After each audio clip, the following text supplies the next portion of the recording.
Although Queen Sarah scandalously divorced the Shah of Iran in 1958, their complicated love story had an even more tragic ending.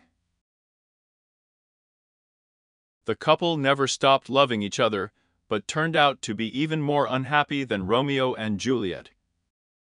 Years later, on his deathbed, the Shah received a letter from Sarah. This letter led to a tragedy that was more terrible than anyone could have imagined. Since childhood, Sarah has been preparing for the royal destiny. The only daughter of the Iranian nobleman Hissa Vandari and his German wife Eva Karl, Sarah grew up in luxury. Spending her youth between Berlin and Isfahan, attending the best boarding schools and schools. However, despite her brilliant upbringing, Sarah became famous for her straightforwardness and quick temper. She could lose her temper if someone annoyed her. But more importantly, she was charming. So much so that in 1948, the mother of the Shah of Iran, who was trying to find a new spouse for her son, after seeing only one photo of a girl, decided that Sarah would be perfect for the role of queen. A real fairy tale. However, as in any fairy tale, there was also a dark side. The royal family of Iran took the matter seriously. Shah's mother was so impressed with Sarah that she sent one of her daughters for a personal acquaintance. The family wanted to be sure that Sarah was suitable for their son, and they invited her to Tehran. Outwardly it looked like a friendly visit, but in reality Sarah was undergoing an unofficial audition for the role of the queen. The young girl was captivated by the promises of a fabulous life, and everything happened in an instant. As soon as the Shah entered the hall, Sarah was struck by his military bearing and majestic bearing. The Shah, in a strictly, carefully ironed uniform, looked, according to her, great, and Sarah immediately fell in love. Her feelings for the Shah were more than mutual. He was instantly attracted to her and was ready to propose right away. However, alarming signs began to appear even then. Firstly, Mohammad Reza, who was in his 30s, was a dozen years older than Sarah. Secondly, his new family was extremely inharmonious. Shah's father tried to bring him up strictly, without showing warmth, and his mother, on the contrary, surrounded her son with suffocating care and jealousy. But that wasn't the worst of it. Yes, Sarah, the Shah already had one wife, the beautiful Princess Fawzia from Egypt, and their marriage ended with shame and scandals. Fawzia was unhappy in the midst of a toxic family atmosphere, and the only child she gave birth to was a daughter, not a long-awaited son. During this marriage, the Shah was noted for his predilection for numerous mistresses and secret affairs, and his personal life was full of dashing antics and scandals. Despite all the warnings, Sarah agreed to marry the Shah. To this day, there is confusion as to how old she was on her wedding day. Some believe that the court exaggerated her age by announcing that she was 18, when in fact she was only 16. The wedding was scheduled for December 27, 1950, but then something terrible happened. The day before, Sarah became seriously ill with typhus, and the court was forced to postpone the ceremony. The Shah, disappointed, nevertheless showed unexpected concern. He visited his bride every day, bringing jewelry and leaving them on the pillow. But the Shah and his family really wanted to speed up the wedding, and a new date was set in just 6 weeks. Perhaps the Shah couldn't wait to get an heir, or he was just madly in love. In any case, it was too early, and Sarah paid dearly for such haste. The girl was practically a child. She was too weak to even walk down the aisle. On the wedding day, she could barely stand on her feet. But did it stop the Shah? No. Today, Queen Sarah's wedding dress is considered a real symbol of fashion. The silver dress created by Dior and Zlami for the peasants, decorated with pearls and trimmed with marabou feathers, delights even decades later. However, few people know that under the luxurious outfit, Sarah wore a wool vest and socks to warm up a little. Her fever was so intense that she was continuously shaking. Her wedding dress, hilariously stunning 30 kilograms. And the poor bride. Still weak after the illness, almost collapsed under his weight. So much so that even the Shah noticed it. A few minutes before they were supposed to walk down the aisle, he ordered the train of the dress to be cut off, so that his queen could endure until the end of the ceremony. Despite all the difficulties, the wedding took place, and the lovers seemed insanely happy. But soon the dark side of Sarah's character emerged. In a good mood, she could be charming and sweet. But if someone dared to cross her path, it was better to stay away. At one of the dinner parties after a quarrel with the Shah, she struck down all the guests by smashing a priceless vase against the wall. Another time, after another conflict, she forbade her husband to enter their shared bedroom, and forced him to spend the night on a cot outside the door for several weeks. These events caused a lot of gossip, but even they could not overshadow the main problem of the couple. Sarah aroused passion in the Shah, as evidenced by their frequent quarrels, but even her hot temper could not change his restrained behavior. Because of his cold upbringing, Mohammed, who received almost no love as a child, remained withdrawn and shy even in private, which only increased the tension. Gradually, Sarah began to rebel against royal duties. Even though Queen Sarah's beauty and elegance made her a style icon, it didn't mean she was a good queen. In fact, although she was in love with the Shah, she had little interest in other aspects of her role as the ruler of Iran. Sarah disregarded royal traditions, often refused to wear formal attire, and shied away from boring duties. Naturally, this caused a negative reaction from the Shah's entourage, especially from those who were already suspicious of her European origin. She soon began to be contemptuously called Tanya Emka, but Sarah continued to fuel rumors with her scandalous antics. In the 1950s, an international scandal was waiting for her again. During a visit to friends in America, she went water skiing in Miami, dressed in a revealing bikini. This photo was instantly banned in Iran and became a real disaster for the conservative royal court. Perhaps it was from this moment that the royal family began to protest against her. The Shah's relationship with his first wife was cool, and Sarah, it seems, was not warmly received by his relatives either. Their envy of the way the Shah was attached to his new wife only intensified over time. But Sarah herself developed envy, which soon got out of control. Despite the fact that the Shah did not yet have a desired male heir, he had a daughter from a previous marriage, Princess Shahnaz. Sarah's nagging family began to accuse her of allegedly taking the Shah away from her daughter. And in the end, Sarah herself began to make similar accusations against the princess herself. This dislike was so strong that even the mere presence of the girl next to her husband irritated Sarah. It seemed to her that Shahnaz was taking up too much of his attention. However, perhaps the reason for her indignation was not jealousy of Shahnaz, but her own fears for her future. The queen's main duty was to present Iran with an heir. But after 3 years of marriage, Sarah never got pregnant. Feeling increasingly anxious, Shah asked her to go to America for a thorough medical examination. Amazingly, the first news from New York doctors was encouraging. And they claimed that the stress of recent years prevented Sarah from getting pregnant, but in general, she had no problems with fertility. However, intuition did not leave the couple alone, and they decided to visit another clinic in Boston for a second examination. The results were devastating. Their worst fears were confirmed. Sarah was indeed infertile and could not give birth to an heir.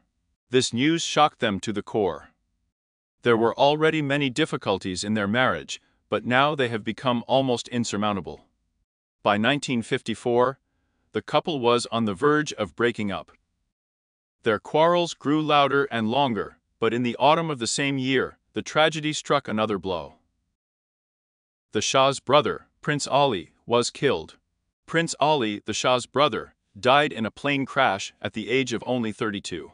Now the question of a male heir for the Iranian royal family has become more relevant than ever.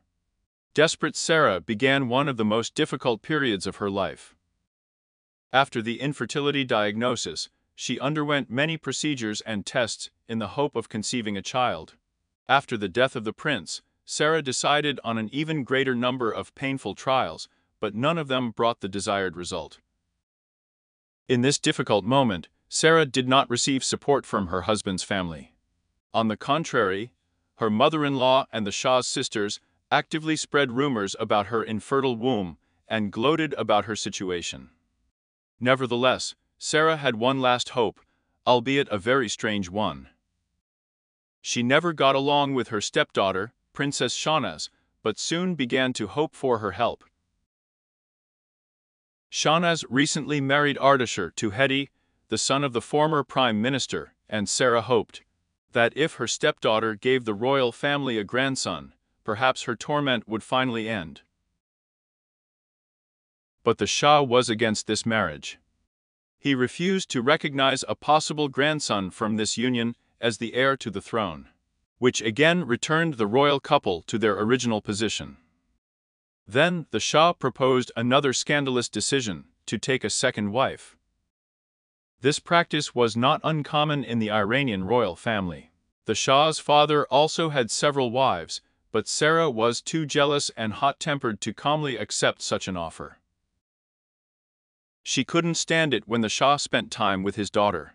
So her categorical refusal did not surprise anyone.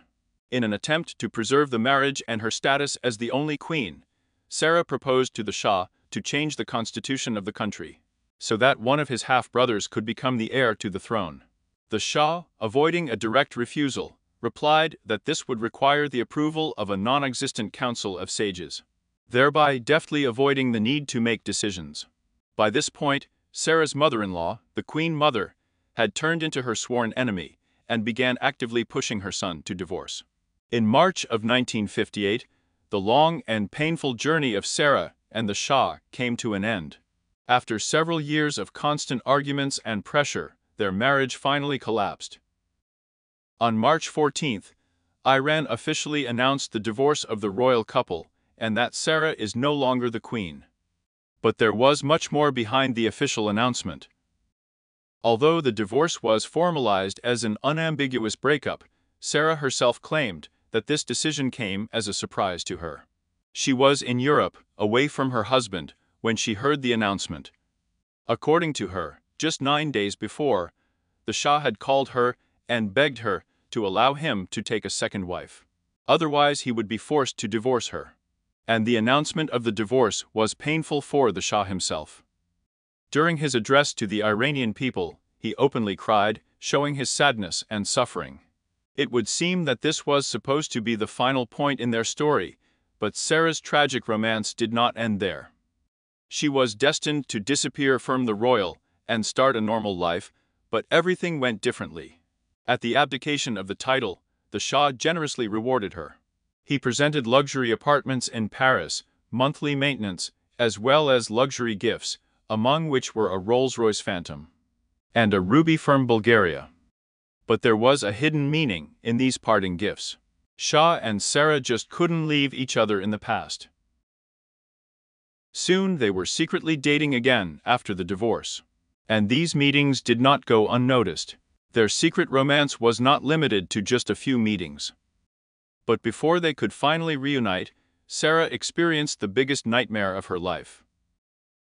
The Shah, hoping to give birth to an heir, soon moved on to more decisive actions. In 1959, just a year after their scandalous divorce, Sarah was forced to watch the Shah marry the younger and probably more fertile Farah Diba in a lavish ceremony. Soon, the whole world was watching whether Farah would be able to give Iran a long-awaited male heir. Finally, the answer was received, but for Sarah it became unbearably bitter. The new queen of Iran, Farah, has not experienced any difficulties with pregnancy at all. In October of 1960, almost exactly 9 months after the wedding, and she gave birth to a healthy baby boy. Crown Prince Reza. For Sarah, whose reign ended in tragedy, this news was a crushing blow. After the divorce, Sarah decided to try herself in the cinema. Hollywood, which had attracted her since her youth, offered her a new life. Possessing legendary beauty and charisma, she got roles in a number of classic films, such as Three Faces. But along with Hollywood fame came a new drama. During the filming of this film, Sarah had a whirlwind romance with the Italian director Franco Indovina. Her passionate affair with Indovina became for her an attempt to forget her former life under the Shah, leave it all behind, and immerse herself in a new passionate story, which she seemed to deserve. However, there was one serious problem. Franco was married. As in her marriage with the Shah, Sarah again found herself in difficult circumstances. But if she had royal ties with the Shah, then here the relationship ended in a real disaster. Although not for the reasons that might seem obvious. In 1972, Sarah experienced another tragedy. Her lover Indovina died in a plane crash. This news came as a real shock to her, bringing down on her a new devastating grief.